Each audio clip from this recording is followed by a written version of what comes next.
Welcome back, everyone. T-minus 1 day until St. Patty's Day, and I really quickly wanted to drop this recipe. Perfect for a St. Patty's party tomorrow, or save it for next year, you know? And actually, this recipe is really good just for Rice Krispie treats that are ooey and gooey. You could change the color, make it festive for any holiday, but we're starting with browning our butter in the pan.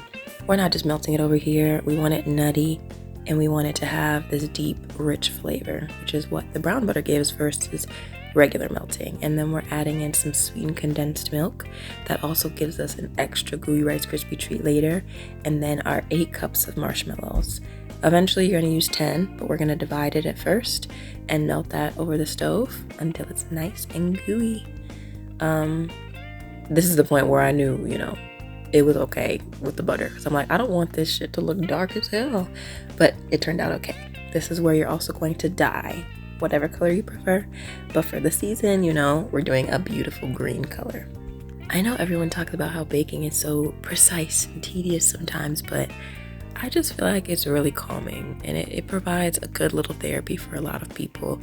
It's not as difficult as people make it seem, especially depending on what you're making. Like this recipe, anybody could make it, even a 5-year-old child. But back to what we're doing here, we're just adding in our Rice Krispie treats. You should have removed it from the heat, and you're just gonna fold everything together until it's completely coated.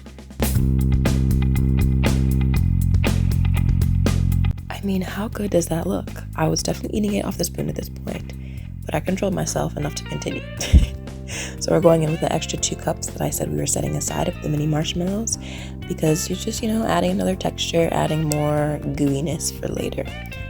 And I don't know about y'all, but after making homemade Rice Krispie treats, I literally don't ever eat store-bought ones anymore. Like, you can just taste how artificial it is. I feel like becoming a baker who makes so many things from scratch, I can tell how much things that we get, especially with the American food system, that just does not taste right. And like, you can taste all the extra preservatives and artificial flavors.